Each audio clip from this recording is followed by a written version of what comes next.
Good Wednesday evening, everyone. Burke weather meteorologist Scotty Powell here on another edition of the Carolina Weather Group.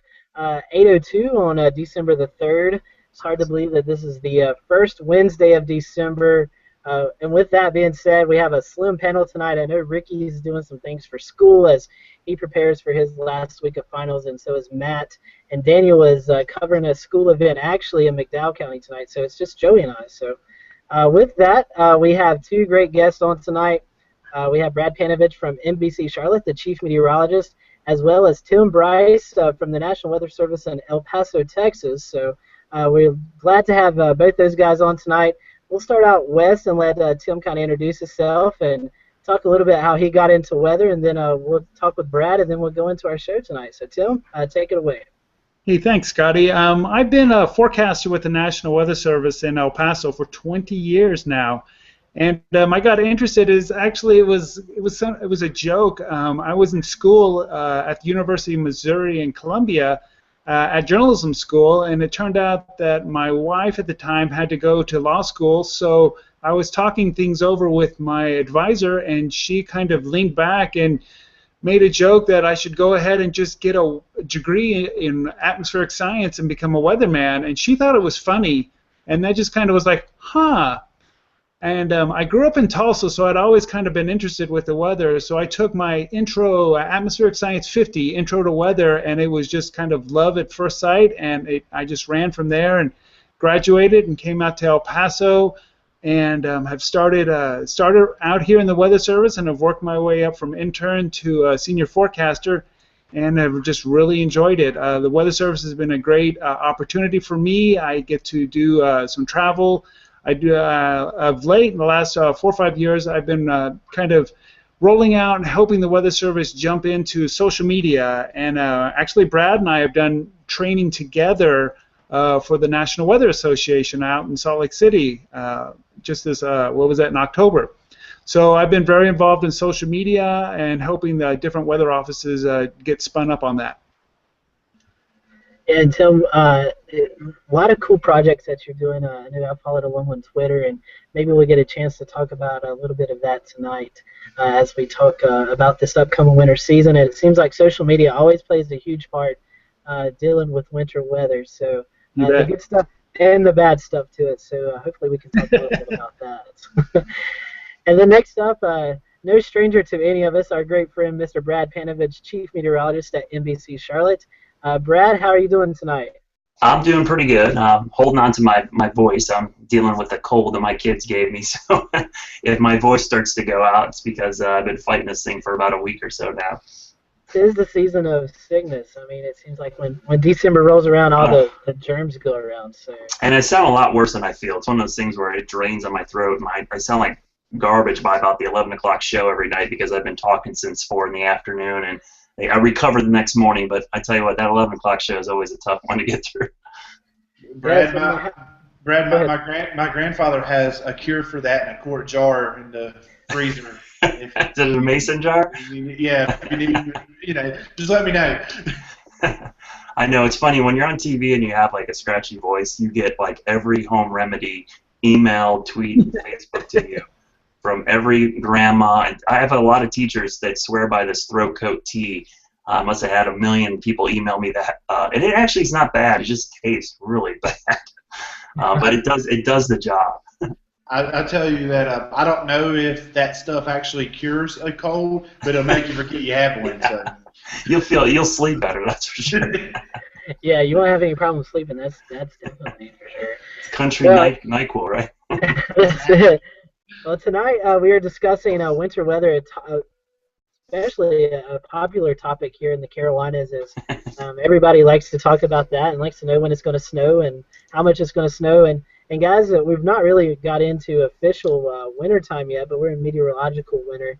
That started December the 1st. And if we kind of take any regards of what happened in November, it seems like it may be a cold winter for us, even though we're seeing a little bit of a warm-up right now. So, Brad, I know you put out a couple of stats a couple of days ago about the month of November, just how cold it really was.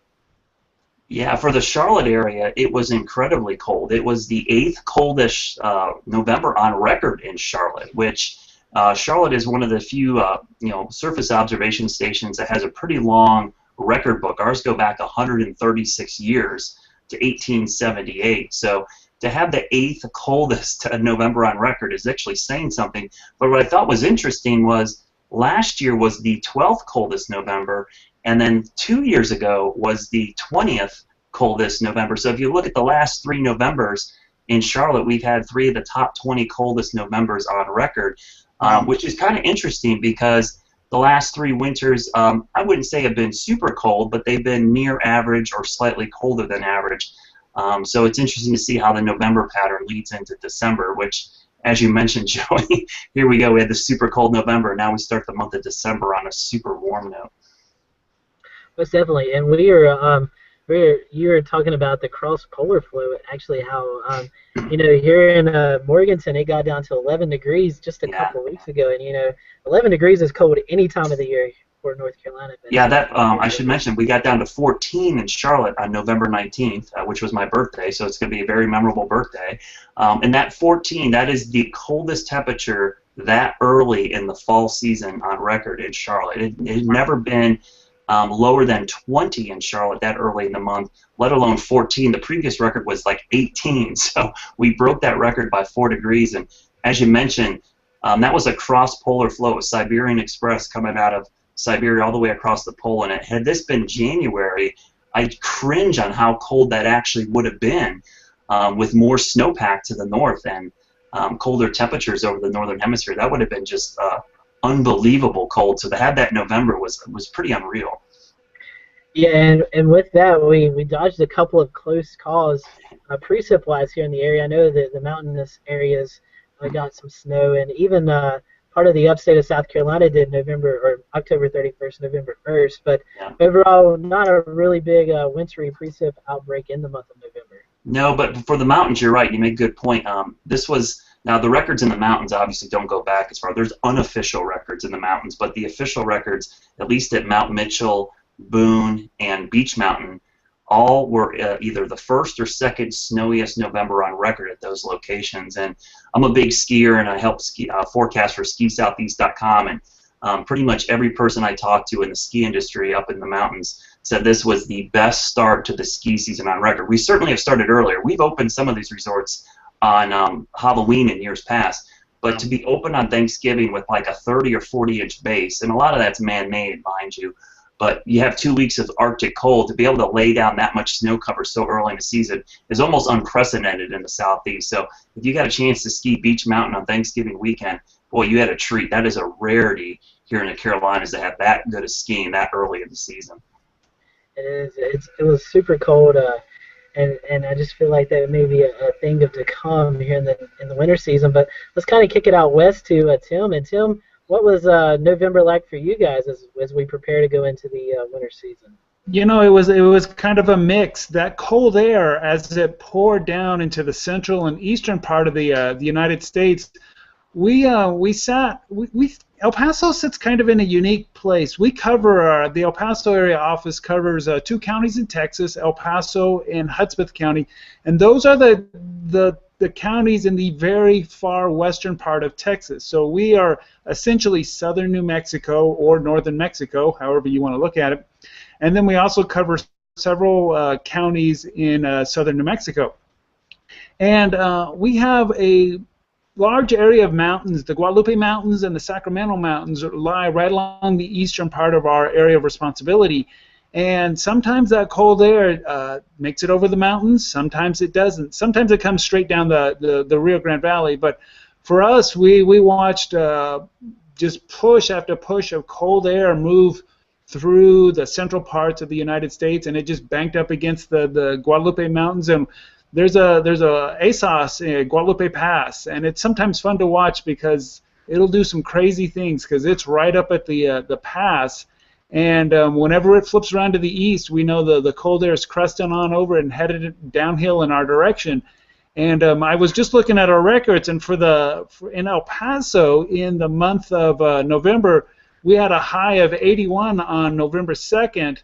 But finally, the cold air did penetrate in, but it was only briefly. On November 17th, our high was 49 degrees. So that was a day we were actually had a low of 26, which it worked out to be about 14 degrees below normal. And I remember that day it felt quite cold, but then we bounced back up to upper 60s to lower 70s by the end of the month. So we kind of had a yo-yo month. We got like a little taste of what you guys had to suffer through for a week at a time. And you guys, what is?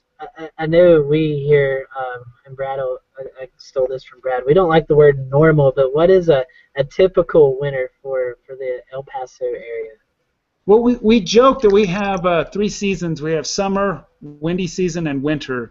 And basically, if you blink, we go from summer to fall to winter very quickly. Normally, we start to cool down. Highs in the mid-60s by November, into the 50s, upper 50s in El Paso at least, in December. But usually by the end of January, we're done with winter. And in February, I've been in El Paso where you could lay out by the pool in February here. Wow. But other years, we had one of our coldest Arctic outbreaks several years ago, where we were below freezing for, I think it was over 72 hours, and we were killing the palm trees around here. People's water pipes were busting all over the place, and it actually turned out to be quite a sociological event. The electric company actually froze up, and they were unable to generate power, and it was kind of interesting. They're geared up to produce power in really hot conditions, but were unable to cope with several days of sub-freezing temperatures. So we ended up with rolling blackouts, and then the water that they try to pump around the city, they weren't able to pump it, so we ended up with water issues around the city. So that was quite an interesting February. But most of the time, once we get to the end of January and roll into February, we are already starting to think of windy season, which starts in late February and rolls all the way into early June, and we can have some pretty powerful windstorms during that time of year. So as you're ending winter, we're just beginning, because it seems like February is always an active month for us guys. Yep. And Brad, I'll let you kind of talk about that. We don't like the word normal, but a typical winter is what for our area? Well, typically, as you mentioned, the coldest time of year in the Carolinas is typically that mid-January to late January time frame. We kind of get a little bit of a lag. And as you alluded to, Scotty, our biggest snows in the Carolinas happen in February and early March. Not the entire month of March. It's really that first 2 weeks of March. If you look at a lot of our snow, something like 47 to almost 50% of the seasonal snowfall happens in that period of March, or February 1st to like the second week of March. More snow in that period than the entire months of January and December combined. And it really has to do a lot with, in the southeast, the cold's not typically the problem here. We get our shots of cold. They tend to be dry shots of cold. We always are starved for moisture when we get these Arctic outbreaks. And you like to see these Gulf Coast lows blow up and then become kind of nor'easters and Miller A's and Miller B's that tend to give us a better chance of snow. We don't like the dry Arctic fronts. Those are great for the mountains and great to cool us down, but they rarely give us any snow. We really need some kind of connection to the tropics, actually, to bring up some moisture and interact with an Arctic high. So typically, our big snows are in February, March, and that was the case last year. We had a 3-day stretch in February where it snowed over 1 inch for 3 straight days. That was like the second time ever that had ever happened. We ended up with almost a foot of snow on the ground. And I think everybody thinks about last winter. They think about that 1 week, and they think that was the whole winter, when in reality our winter last year was actually slightly above average. I think the polar vortex hype kind of ruined everybody's perception of what the winter was like. I had people to a man come up to me and tell me, I've lived in this area for 30 years. This is the coldest winter I've ever seen. And I said, you don't remember 2009, 2010? It was just a couple of years ago. That was the coldest winter since the 70s. And it's amazing how people's minds just, they don't remember. They only live in the present. And it's kind of a cool psychological thing about weather. It's whatever's happening now seems like it's been going on the whole time. And in reality, I'm one of those people, I like to look at the numbers, and the numbers don't lie. So when you look at the numbers, you end up seeing that it's really that February, March time frame, and that was really our only cold shot. I was mentioning this today in one of our other Facebook groups that you guys are in. Everyone's lamenting how warm it is now and writing off the entire winter already. everyone's like, it's done. It's the first, like, we're the 3rd of December, and I've already got people writing off the entire season. And I just had to remind people that last year, when everyone was talking about how cold it was, this was the winter December temperature anomalies for the United States. And at least for the northern plains, it was really, really cold. I mean, this is where the cold started. But if you look at the southeast and the Carolinas, it was really, really warm last December. In fact, we were 4.2 degrees above average for the entire month of December last year. But then all of a sudden, you go ahead to January of 2014, and I'm going to take a second here as I pull up the data. You'll see what a difference a month made. We went from being 4 degrees above average to, it takes a second here to load, to well below average temperatures in the southeast. So what happened last year could easily happen this year, where all of a sudden the switch just happens. And this is what it was like in January. So we remember in January, we went to, in some cases the mountains were 7 to 8 degrees below average. Here in Charlotte, we went from 4 degrees above average to 4.5 degrees below average. Just in a month. So I think the one word of caution I always tell people is don't get caught up in these short-term patterns. They really don't have long-term meaning. I mean, especially when I start looking at snowpack in the northern plains and in southern Canada, the cold air is up there, folks. It's going to come down eventually. We just need the jet stream to buckle back. I think it's just a matter of time. Brad, you talk about forgetting cold. I keep remembering everybody was saying how cold it was last year, but I remember back in I don't remember the year, it was in the mid-'80s. I was really young, but I remember our fuel oil from our outside tank actually froze in the line. And Yeah. That didn't happen this year, so it wasn't that cold. Well, most people remember those mid-'80s Arctic outbreaks. I think 83 and 85. I worked in New Orleans for 4 years, and down there, when I got down there, people still talk about that 85 outbreak because, like similar to what Tim was saying, down in southern Louisiana, all the pipes are exposed. There's nothing buried. The water table's like at the ground, so you can't put the pipes underground. So a lot of people that live in the barrier islands down there have above ground water tanks, and the pictures you see of all these pipes bursting and just these like sculptures of ice all over the place, and there was ice at the mouth of the Mississippi River that year. Wow. It was so cold down there, it killed all the palm trees, the orange. There's a huge orange agricultural interest in Plaquemines Parish, which is that skinny little, what they call parish, is a county that goes down the mouth of the Mississippi River. There's actually oranges grown there just as much as they are in Florida, and they were all wiped out. So those mid-'80 outbreaks are memorable for many parts of the country, and I think in Charlotte, I believe our -5 temperature was reached one time during that winter of '85 as well. Yeah, I guess I don't remember the year, but '85 sounds about right. I remember being really young and watching out the window as my grandfather and uncle tried to wrap the pipes to get them to try to get enough warmth so that we could actually have heat in the house. And still to this day, I can live without heat. I should tell everyone, it's funny. I've been in the South now. This is going to be my 16th year in the South, and it'll be going on my 12th year in Charlotte. So I feel like I've been here long enough. But I grew up in northern Ohio, so I know what cold is like. I worked in northern Michigan for a year in Traverse City. You want to talk about cold? That's cold. But I kind of laugh at a lot of the Northerners that have moved to the Carolinas, and there's a lot of them. They all laugh at when it gets cold like this, and I always have to tell people that you don't understand. In the Carolinas, the building codes and the way people are built and the way houses are heated aren't the same as up north. So these outbreaks, while they may pale in comparison to northern Arctic outbreaks, they have a big impact down here because we're just not ready for them. I mean, I do a lot of school talks. There's kids that don't own a winter jacket. So when it gets cold like this, you think about that. And I have a heat pump in my house, and I don't know if you guys have heat pumps, but those things do not work when it gets below 35 degrees because it's essentially a heat exchanger. So when the temperature difference between the outside and inside your house goes about 30-degree difference, you can't heat anymore. I mean, so when it's in the teens at night, you're lucky to get it into the 60s in your house if you're lucky. So you always have to have additional heat, and in some cases, some people don't have heating at all. So I think I'm very cautious about lamenting like this isn't really cold. Well, it's cold for this part of the country. You always got to be careful when you say that kind of stuff. Yeah, I always compare it. I tell people, I say, the difference between a cold in the north and a cold in the south. Remember that 50 degrees in August is pretty cold, but 50 degrees in January is great.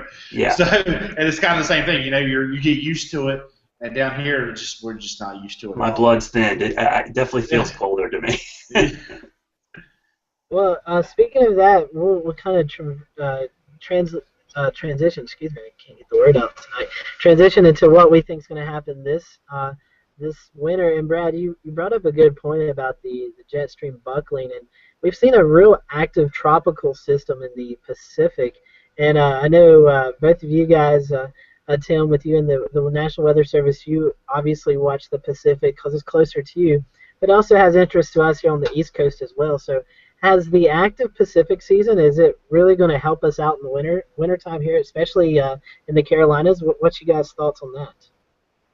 I know for us in West Texas, southern New Mexico, and especially, what's happened just in the last 24, 48 hours in California, what you look for is a very active subtropical jet stream, and that's very likely what we're looking at. And, everyone's kind of hanging their hat on El Nino this year. And I know for our area that when you have an El Nino, we inevitably have above normal precipitation and below normal temperatures, which then I kind of wink at people and I go, that probably means snow.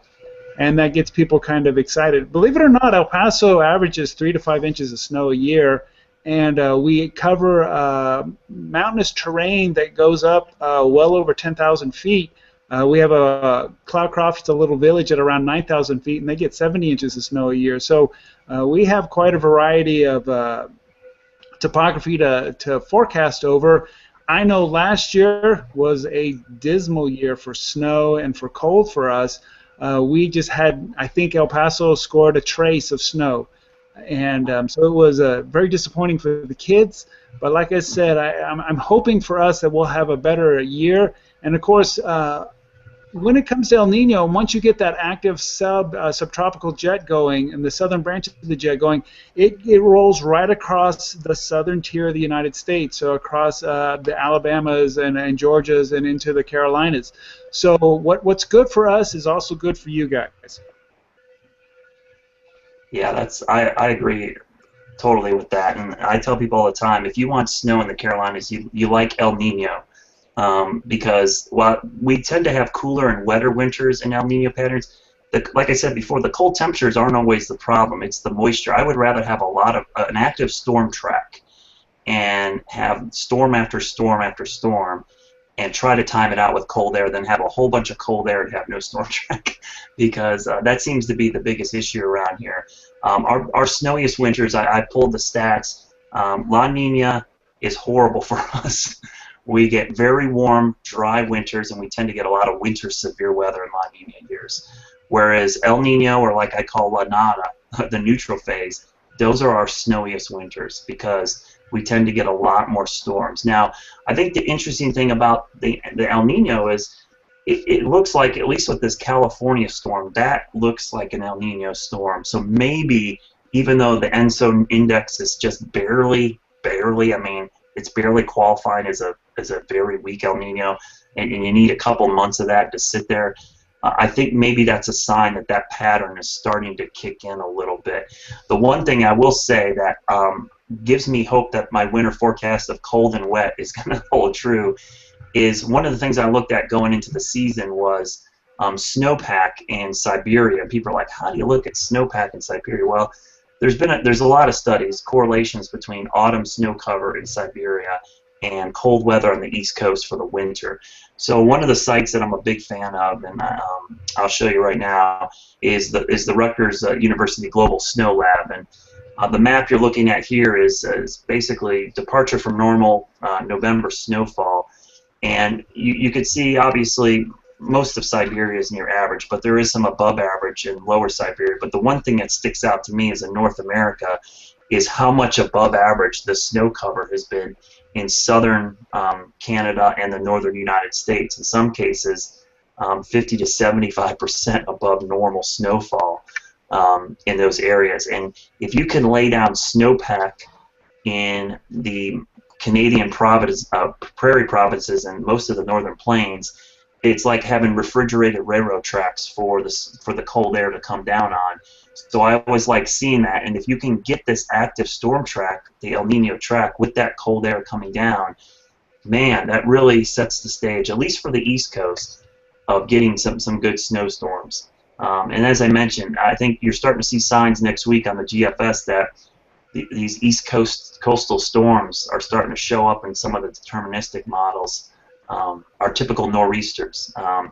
If that trend continues, then that could really mean some good snows for at least the Carolinas and the East Coast, which is interesting because it might mean one of those weird scenarios where it's colder and snowier than normal in the southeast, but it could be actually a little drier and warmer than average in parts of the northern and central plains. That happens quite a bit.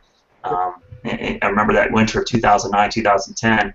I think the Carolinas had one of the coldest winters since the 70s, but like northern Maine had one of the warmest. So what sometimes is cold for us ends up being warm for areas to our north. It's all like Joey was saying, it's all relative to what your average is.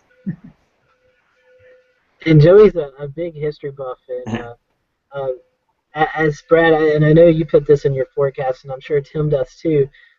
This upcoming pattern, does it remind you of like the 2009-2010 year? Does this system or the setup kind of remind you of anything in the past that we've seen? For me right now, I wouldn't say it's 2009, 2010 yet, because that was just cold the entire winter. I think one of my analog years that I used in my forecast was 75, 76, which was a really cold and snowy winter for the East Coast, but also 2003, 2004. And if people remember that winter here, we had a bunch of big snowstorms, a lot of coastal storms, and Charlotte ended up getting one storm, I think it was on the 27th of February, like 27 inches of snow. Rock Hill had like 30 inches of snow on the ground. Thunder snow. It was an unbelievable. That storm produced thunder snow, I believe. Yeah, it did. It was unbelievable. I was here like for 2 years, and I was like, this is like the greatest snowstorm. I mean, it reminded me of Ohio snowstorms. It was such an epic storm. You went to bed, it snowed. You woke up, it was still snowing, and back then I think Charlotte had like one plow. And if you didn't have four-wheel drive, you were out of luck, because it wasn't about slipping and sliding. The snow was so deep. People that had sedans or low clearance on their car, they were bottoming out in these snow drifts. They could not get their tires to the ground. And I had a Jeep at the time. I remember I got to the station for the morning show, and there's nobody there because everyone's stuck. So I had my keys to one of the production guys. Said, "Go pick people up," And he went in the four-wheel drive and got everybody. We stayed on the air all day. So. I think honestly, I don't think you'll see a lot of prolonged cold. I think you're going to get your typical cold shots, but I think you're going to have a couple big storm opportunities, and that's really all you can ask for in this part of the country if you're a snow lover. Is do you have that 1 or 2, 3 big snowstorms, and maybe in between it's really warm, but it's that week or two of cold and snow that you remember from the winter, not all the warm, dry period in between. But one disclaimer about snow in the Carolinas is those big snowstorms, 10 miles difference, and it's a whole different ballgame. Yeah. It's like we can have so many opportunities, and it looks like we're going to have a huge snowy winter, and then every one of them just barely miss, and we end up with a lot of cold rain. Oh, it's brutal, because like you said, Joey, the difference is it's really one of the hardest places to forecast winter weather. Because you have so many P-type issues with cold air damming, and you have all this. The problem we have here, cold air damming, which we had yesterday, is one of those things as a forecaster. It drives you nuts because it's really hard to forecast. And on top of that, when we get our coastal storms, we always are worried about phasing. We've got northern stream energy and southern stream energy, and sometimes they phase in the right location, but sometimes the low jumps to the coast and completely misses the Piedmont. I don't know how many times I've seen that where the surface low reforms on the coast, and all the energy transfers out there, and we get absolutely nothing. So you sit there, the outer banks will get like 6 inches of snow, and here in the Piedmont we'll get nothing. So those two types of setups, cold air damming and these coastal lows, when you get phasing northern and southern stream energy, are just so incredibly difficult to forecast because there's just so many moving parts that have to go just right for you to verify. And Tim, we talk about the tricks here in the Carolinas. What's some of the trickiness of winter forecasting for your area? One of the tricks, the difficulties we have, like I said, we have a lot of topography. So in that respect, we're not too dissimilar. We do, like I said, El Paso sits at about 3,900, 4,000 feet in elevation. So we're actually a high kind of desert, very dry. But it does get cold, especially on those cold winter nights. Normally it's not uncommon for us to drop below freezing. But it seems like whenever a system moves in our direction, as it comes across California or Arizona, it scoops up a fair amount of moisture, but also pulls in a decent amount of warm air. And inevitably, it seems like El Paso is right at 32 degrees. It's a very challenging forecast. I can remember just a couple years ago, we had the forecast models were saying a low of 31, and we were going to end up with lots of snow because lots of moisture was moving in, and schools, they canceled the day before, and I got to work at midnight, and I looked, and all the cold air was stuck up by Amarillo, and it was not moving down, and our dew point was at 33 degrees, and I knew we were in trouble. And for the next 24 hours, we had a rain. It rained at 33 degrees all day long. And I tried to tell people, if it had been a degree or two colder, we'd have really gotten a lot of snow. So that's our challenge. Usually we need, it's a bit of a challenge for us to get snow because we usually need to have a influx of cold air from the east, usually with a backdoor cold front. At the same time, we're bringing over a moist air mass with some kind of subtropical system. And it's just real tough to get all three of those things going. Inevitably, the mountains get snow and we get rain in the lowlands, which is what you would expect. But every once in a while, everything comes together. Like I did say, El Paso gets 3 to 5 inches of snow, but other places in our area of responsibility, Cloudcroft in particular, they get 70 inches of snow. So it's quite a wide range. Tim, what is just a quick question? Your forecast area, what is your elevation change? How low do you go to how high? It goes down in Hudspeth County, in the southern tip of Hudspeth County, out in West Texas, would be the lowest point. I think it bottoms out there in the Rio Grande Valley at around 3,700 feet. And then, like I said, we top out at over 10,000 feet. I was looking at Sierra Blanca is a mountain that we have that tops out just outside of our area of responsibility. It's actually in Albuquerque's area of responsibility, but it's just outside, and it tops out at just under 12,000 feet. So we do have some pretty extensive terrain, and like I said, we have people that live up above right at 9,000 feet in the village of Cloudcroft. So I've seen, I've put out, it's happened twice in my career, and actually both within the last 5 years, I've actually issued kind of wind advisories, and then probably 60, 70 miles up the road, I've had to issue blizzard warnings. So it can be quite a challenge to forecast all the weather, all the changes in weather out here in West Texas and southern New Mexico. And speaking of that, one thing, I don't know if El Paso gets a lot of these, or your forecast area, but something that we've really not had much in our area. I know last year the Triad area had an ice storm, and so did the areas from Augusta to Columbia. But what do you guys think, Brad, for our area, and then Tim out in your area, what's the potential that we could see a significant ice storm in our area? Because I know in the Charlotte area, here in the foothills, we've not really seen a big one in the past couple of years, which we normally see a decent one at least every winter. But last year in our areas, our region, our market, we didn't really experience too severe of an ice storm. Yeah, I mean, I'd say we're overdue, but in weather, it's not like earthquakes. The pressure doesn't build up over time, and you don't get. But it seems like we're overdue from just a memory standpoint. I think the interesting thing is this week's a pretty good example. We got pretty zonal flow right now for the eastern U.S. at least, and the zonal flow is always something I watch out for because we're right on the borderline where you got Arctic air just to the north and the warm air to the south. And if you've got mountains like we do, and the Arctic highs have been going from the upper Midwest to the Northeast, then we get these little, we get these cold air events where the cold air is shallow enough that it leaks down the eastern seaboard and sneaks under this warm southwesterly flow aloft, and it does make for a lot of cold air damming events, but you need that cold, dry air to the north to really get the good ice storms around here. And because of that snowpack in the northern plains, upper Midwest, and New England, as long as it stays cold up there, and we get an active southern branch, you always got to be wary of that. This week alone, I think we had a CAD yesterday, which someone asked me if we keep track of cold air damming events, and I said, you know what, we should have a database. We should keep track of the number of events. So it would be a great research project for a PhD candidate.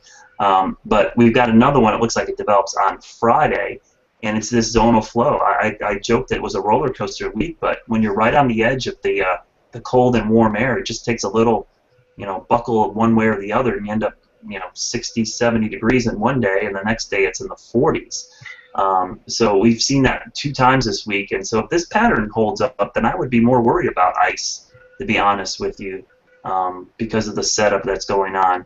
But right now, I think that the bigger issue is watching what happens in California, and as Tim talked about. I think that seeing like what I would call an El Nino type storm affecting California gives me at least some idea that maybe the pattern's starting to change to an El Nino type pattern, where that southern stream energy is going to start getting active again. And Tim, do you guys see many ice events in your area? I've been forecasting here in southern New Mexico and far west Texas 20 years, and I can count on one hand and maybe even 2 fingers how many times we've seen a significant icing, and that was not even in our main area. It was in Hudspeth County, actually on the other side of some other mountains. Either the cold air pushes in here big time, or it does not push in here. It is very difficult for us to get that thin layer of cold air.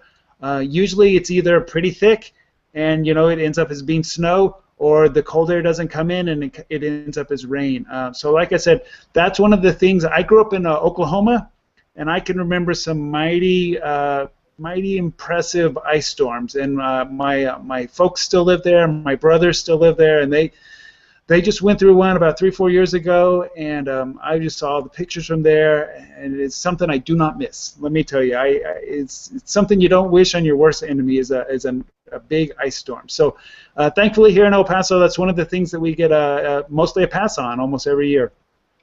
Well, that's a good thing for you, because they're no fun to deal with. I know last year in the Augusta and Columbia area, I mean, I heard of places 3-4 weeks without power, and I mean, just total devastation down there. So ice storms are no fun to mess with, and fortunately for us, we haven't had one. But like Brad said, it seems like we're overdue. So we'll have to see how that transitions. Well, another thing I don't think a lot of people think about, and this is more towards maybe the end of winter, is severe weather. And I know that's kind of a couple of months on out as we leave February and go into March.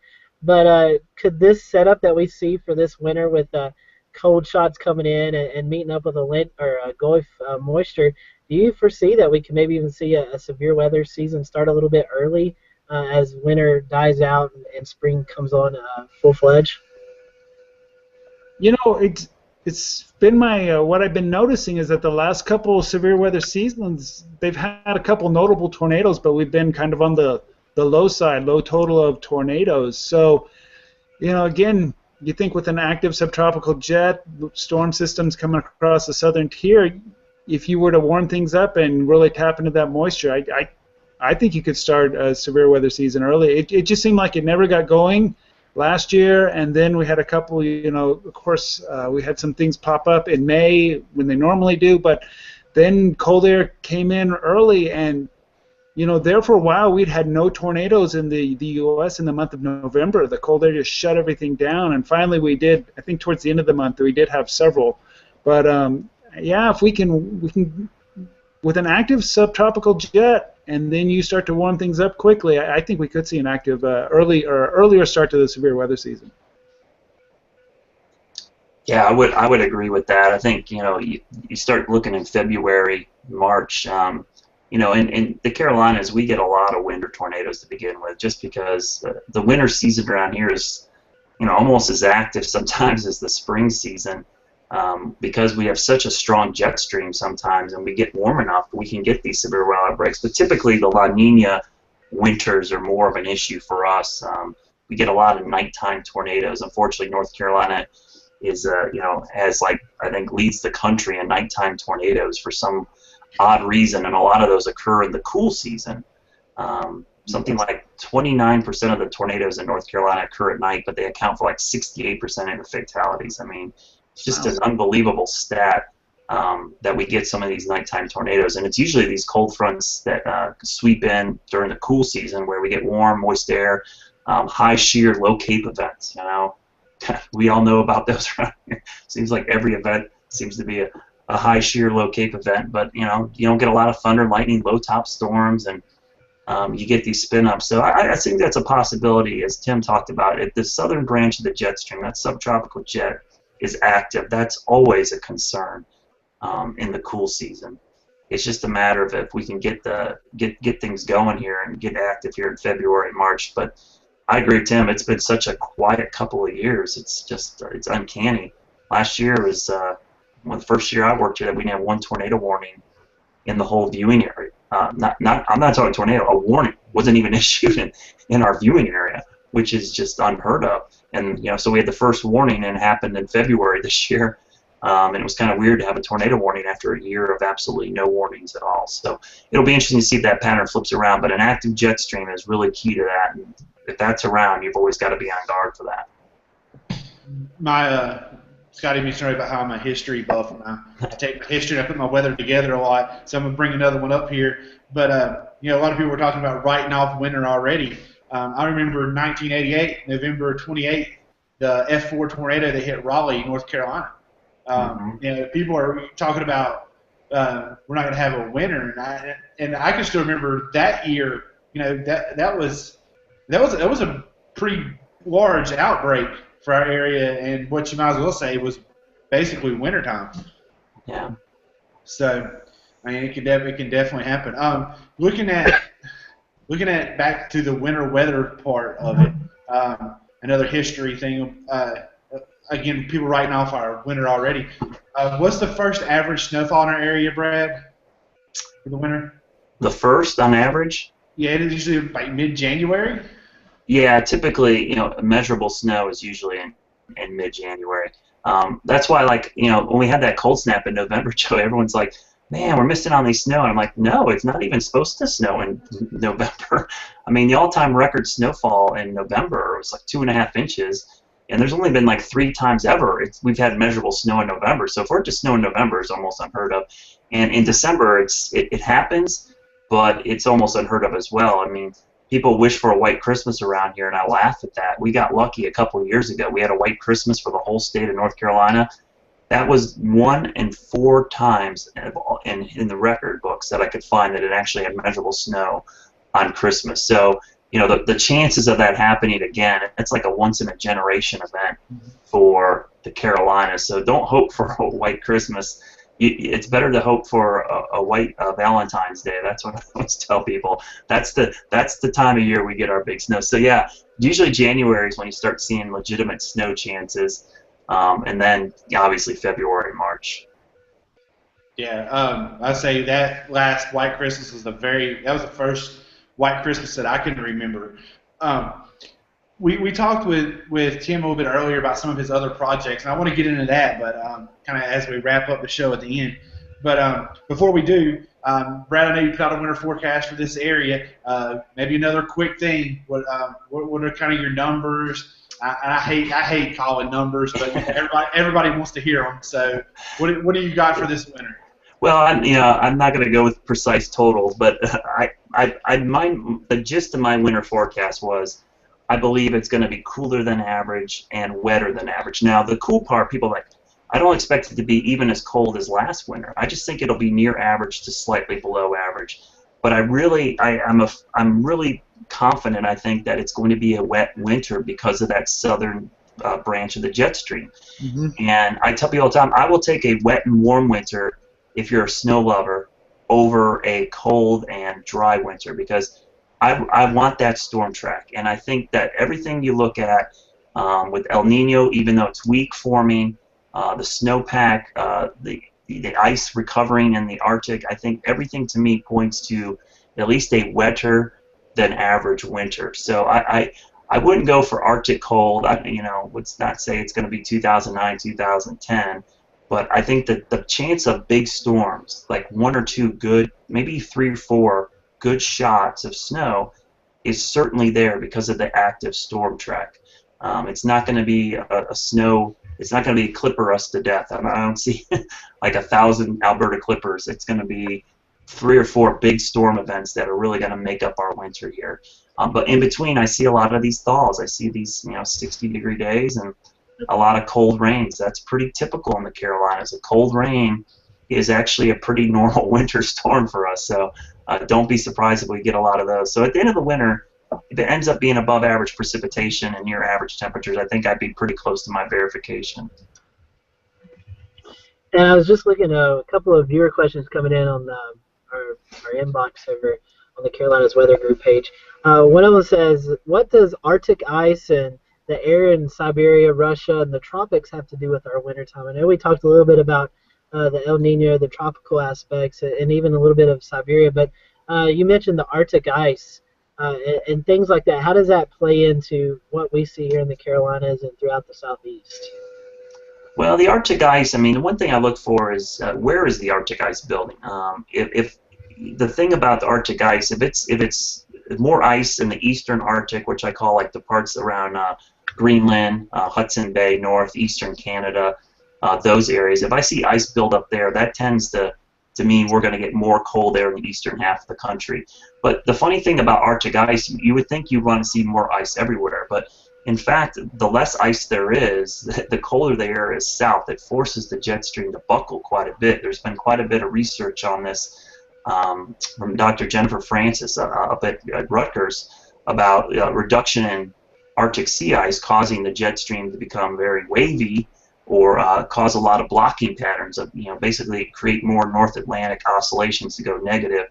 And cause blocking in the North Atlantic and buckling cold air down into the eastern half of the U.S. So that's what you look at for Arctic ice. The snowpack over in Siberia is kind of key to that too. It allows the cold air to build up earlier and come down in shots. In the tropics, it's interesting. We've had such a quiet hurricane season, a couple years in a row now. But the one thing that's interesting about the tropics, the water's still pretty warm. Sea surface temperatures in the Gulf of Mexico and the Gulf Stream off the East Coast are still running above average, and they're still running above average in the Eastern Pacific.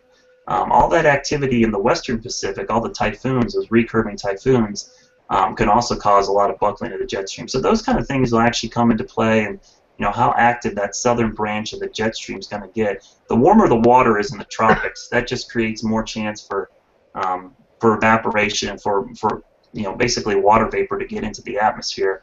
So your moisture source becomes more soaked with water, if you will, if you got more warm water down to the south. And we all know about the Gulf Stream. The warmer that water is, the better the chance you get bombogenesis off the East Coast. You like to get that warm water because you can get a nice cold core system off there. You can get some explosive cyclogenesis off the East Coast, which is always great for nor'easter fans. That's a whole nother show topic right there. We could dedicate a whole hour to that. Yeah. As Julius, and I think bombogenesis is going to be the new polar vortex. Yeah.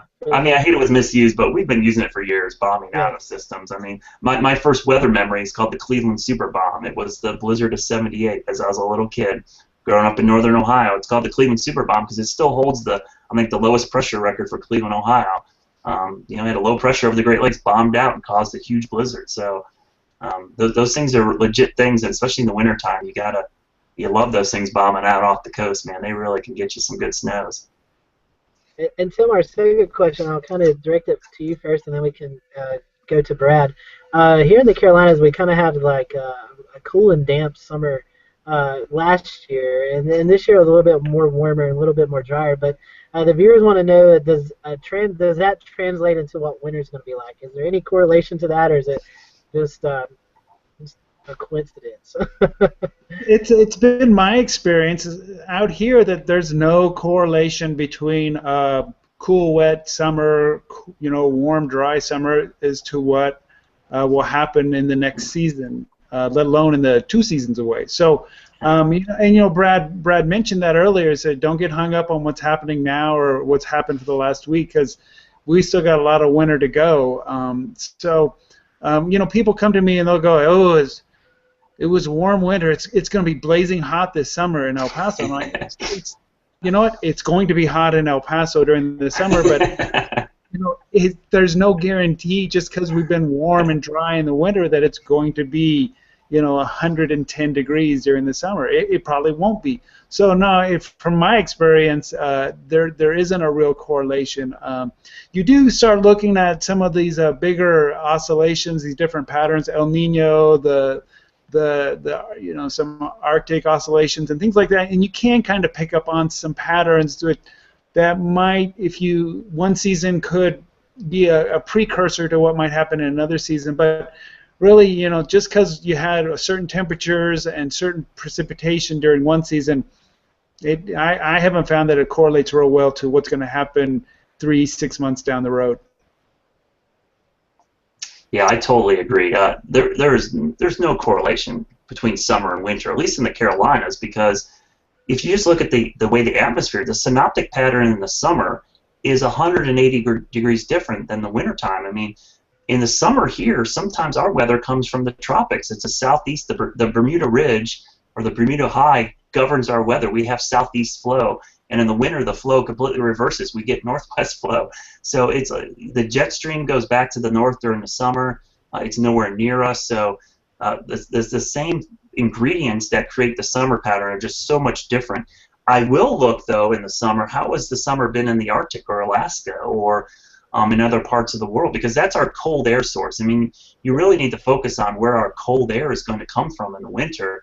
And if the Great Lakes stay cold, if Canada stays cold, if the Arctic stays cold, then the cold air is at least going to start early in the fall. So that can, and that happened this year. I mean, it really got cold quick in the autumn, at least November. But yeah, in my experience too, the summer to winter is just, the seasons are just literally polar opposites. You just can never get a good gauge for one or the other. And I could probably show you the stats.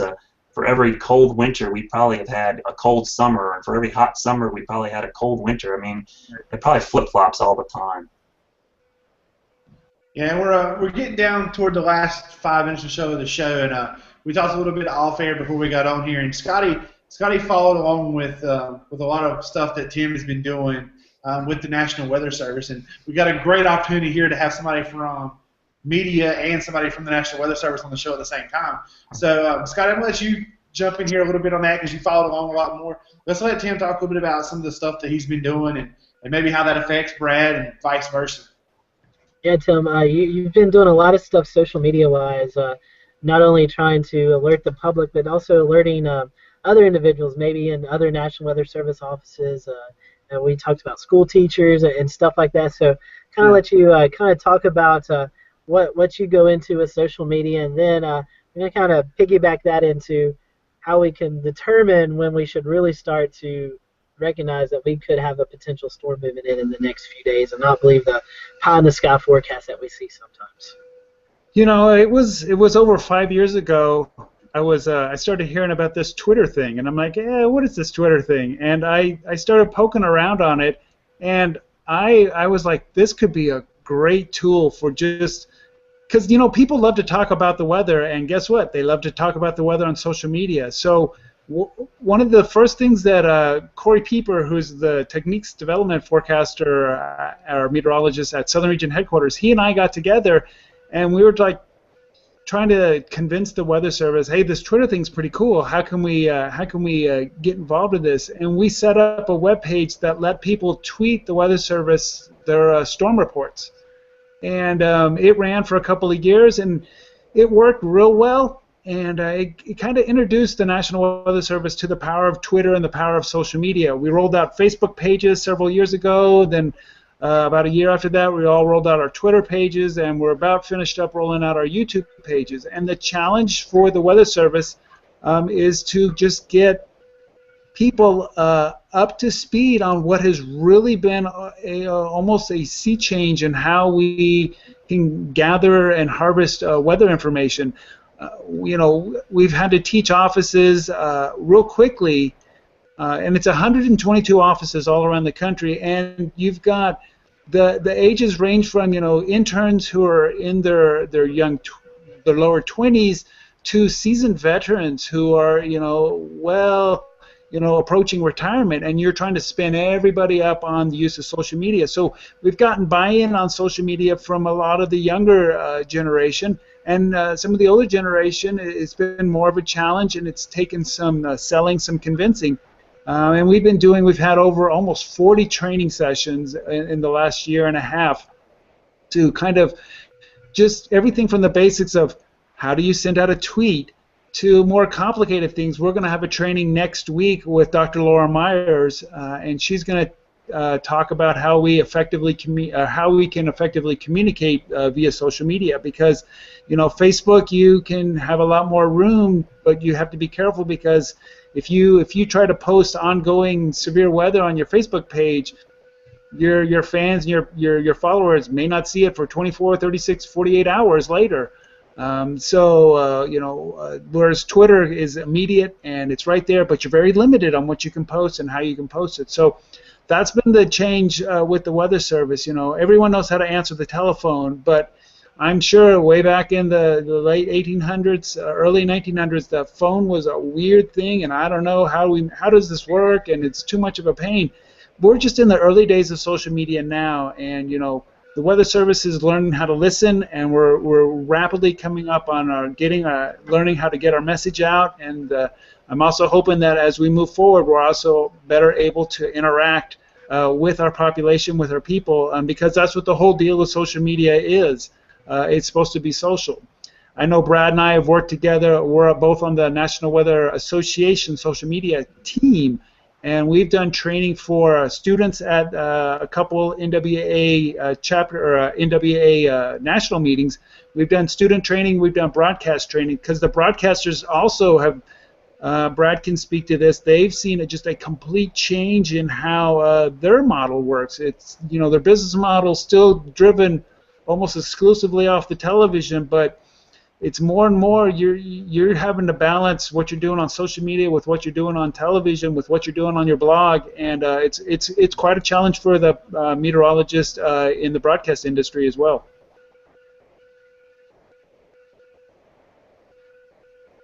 Yeah, no doubt. I know Brad has definitely been very, very active with his social media, and next week we're going to have James Spann on, who's also another person who's very active in his social media. My one question is interaction, and I know that you guys are exactly in the same market, so you don't have a lot of interaction directly, weather-wise, but how does the National Weather Service and the broadcast media, how do you guys interact? I mean, I know you guys, we talk back and forth and things like that, but the communication, I mean, just how do they complement the National Weather Service, and how does the National Weather Service complement them? I was going to say it's come light years, and social media has actually helped it. It really has, because it used to be, like Tim said, the only way you really talked to the Weather Service back in the day was to call the office, and they're busy. They're like us. They can't answer the phone. And it went to email, but email's the same thing. No one's going to reply. And the greatest thing ever has been NWS Chat, which started. I remember when it was run through Iowa State University, and only like half the offices were involved in it. But it was a great resource, and chat's become huge. But social media has been huge, because we all follow each other, and we can share information and ideas. And I think one of the things the Weather Service has done a phenomenal job on social media is that they've been, what Tim just said, they listen. They're garnering storm reports off of people's Facebook and Twitter feeds, which is helping to not only verify their forecast, but to issue better warnings, because they're getting ground truth. It's like having millions and millions of spotters. Yep. And yeah, some of it's not useful information, but if you're a meteorologist and you're on this, you could filter through this stuff pretty quickly. The quality control is not that hard. You know what's legit. If you get a daytime picture of a nighttime tornado warning, you know there's something bogus there. But that happens. But as far as working with the Weather Service, I think it's been great because we actually communicate probably more often because there's more channels of communication now than there was. There's NWS chat, there's email, there's Facebook, there's Twitter, there's Google Plus. I love Tim is big into this, doing weather briefings on via YouTube and Google Plus. That is a great resource for the media partners who can see and kind of get a feel for what the Weather Service is doing for big events, especially leading up to large outbreaks, either severe weather, winter weather, just high impact events. And I really hope more offices get involved in that because we do conference calls now, and conference calls you can't see anything. It's the visual part is missing. So doing a hangout or a slideshow and being able to narrate over it is really important because as we learn, communicating through pictures is really the best and effective way to get information, not only to the public, but between other forecasters, the media, and the Weather Service. Yeah, and as we kind of wrap up, I love the National Weather Service chat. That's just it's a great way. I know it's a good way to just. I'm not going to say. Well, the GSP market is not their meteorologist is not as apt to have a full-fledged conversation as the media ites in the National Weather Service chat. We can kind of talk back and forth, but GSP kind of just hangs back and just monitors things. They've gotten better, though, Scotty. They really. they have got a little bit better. They have. But it's great to be able to have a forum that you can come in and kind of communicate and say, hey, what's your thinking on this or what are you seeing on that? So a great asset to have with that. I know our time's running up, and I know Brad's got to get back to the station. So I kind of want to wrap up with this, and I'm not going to go into this topic, but we all see the pie in the sky forecast of 10 days out. When do we actually start focusing in on, hey, we could see a legitimate winter storm? I mean, what is that time frame? I know for, if you're going to be trying to forecast snow amounts, at least in El Paso, 24, 36, maybe 48 hours out, you start to get a real good idea. You can see the trends in the models 10 days out, but I don't know how many times I've seen the superstorm there at day 240 hours on the GFS, and then you get there and you're like, oh, it all flattened out or something. So, you can see things. I tell people anything past 7 days is wish casting, and but as you get closer, and I know for our area and others, you get into that sweet spot, that 24, 36 hours, you can really get a good idea on how much snow to be expecting. But anything beyond that, you get an idea that it may snow, but trying to narrow down snow amounts can be quite challenging, if not just downright impossible. Yeah, I tell people that, it's anything outside of 36 hours. I mean, it's hard to predict the weather for what tomorrow is going to be like. So I know the wedge didn't break down as quick as we thought it would today. So, I mean, it really is. It's hard to predict. But, Brad, I'll let you go ahead while you got your... Yeah, here's my forecast for next week, so I'm just going to leave that up. And I'm just kidding. It's funny because I show this because, as Tim just talked about, this is a 7-day model forecast. It's model guidance. It's not really a forecast. But, my rule of thumb is very similar to the Weather Service. I think the Weather Service actually has gone a long way and probably should be teaching the broadcasters and other people how to do. Their 30%, 50%, 80% confidence thresholds for outlooks and watches and warnings, I think, are really good. I mean, because that's really kind of what I do. I'm 7 days out. If I'm 30% confident, I may talk about it. That's kind of my rule of thumb. I'm not going to get into like P-type. I'm not going to get into totals. If I have a 30% confidence level that there's going to be something in the southeast 7 days out, I'll mention it. I won't get into detail. And then as I get closer, my confidence has got to reach 50%, 80%. 2-3 days out, I might start talking about the S word and then get into totals. But the reason I show this is just because this pattern. I mean, to me, 7 days out, I'm just looking for the pattern. There could be a storm somewhere in the southeast. That's about as far as you can go right now. Could be 100 miles off the coast, could be 200 miles, could be on the coast. So that's just, kind of my rule of thumb, and I think that's the way to kind of do it. If you're not 100% confident, I wouldn't say 100%, but you should have some level of confidence to talk about it. A lot of people are always saying, what about this storm? And I say that's like a 1% storm. that's not worth talking about. Too many people try to forecast like they play basketball. They try to take half-court and full-court shots. Yes, you might make that shot, but it's no way to run your offense. You've got to learn to make layups, free throws, and then you can move back to the three-point line. You should never start with a full-court shot. That's just kind of my rule of thumb. And I think a lot of people, they say, could it happen?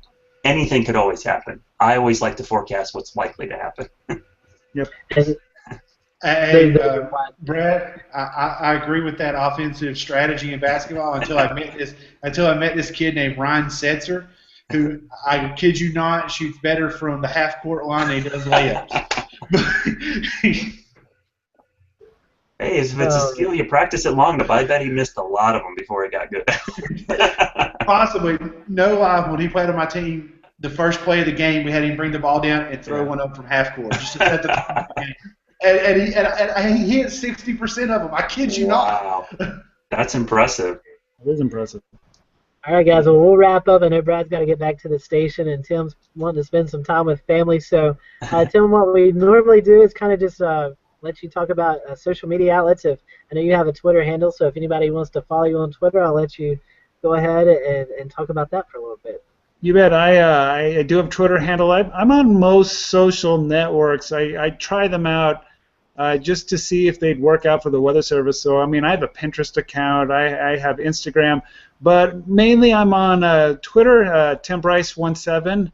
I'm on Google+, Tim Bryce, and Facebook, same thing, Tim Bryce. So you can look for Tigger, or on Twitter, I'm a sun with a happy face on it. That's it. And Tim is great. He's a good guy to follow on Twitter. Yes, very good follow. And Brad, I'll let you kind of plug your stuff. WX Brad, obviously, on Twitter. Brad Panovich, WCNC on Facebook, Google+, Brad Panovich. And I got to put a plug in for our website, WCNC.com. And our Weathercaster app got an update this week. And, I kind of give apps a bad time and a bad rap, and some of them are garbage. But this was an app that we developed within the company and actually helped develop it. It's a really good app. It wasn't a third-party app. We just stuck our logo on and fed it with an API. It got an update this week finally, since our corporate finally started doing updates on it again, and it's called Weathercaster. So if you're on iPhone or Android or iPad, it's a really nice. It's a nice product. It actually does hour-by-hour forecast and push notifications for severe weather based on your GPS location. So real nice feature. So I want to get a push out for our app because it had a nice update this week and it's looking really good. Yes, it is a good app. I have it on my phone, and I think Joey does on his as well. So, and speaking of apps, actually, the last Apple update, I deleted the app to get space, and I got to put it back. So. Oh yeah, there was a bug. That's why I said they had a bug on iOS 8 where the hour by hourly got all smashed, but they sent out an update which fixed it. So. Luckily, I got them, but that's the pain of Apple, man. You put an update in, it takes weeks for it to go through the iTunes process. Yep. That's it.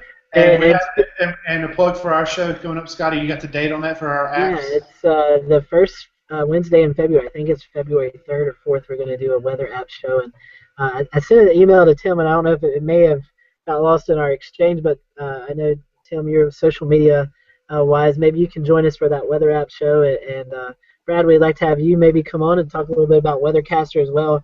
And I know our good friend Kenneth Reese up in Watauga County also started his own app, so we're hoping to have him on as well to talk about his weather app and just in general just talk about weather apps and how reliable they are and which are good and which are not so good. So we're going to have that in February. Yeah, I'd be happy to join you guys. Awesome. That would be great. Well, we'll kind of close it up here. Next week, as Joey said, we're going to be on Thursday night with James Spann, and we're just talking. The title of the program is All Things Weather with James Spann. No particular topic we're going to talk about. We're just going to let him talk, and we know he can talk, so we won't have any time with that. And then the next week, we're going to have Marshall Shepard on from the Weather Geeks on the Weather Channel.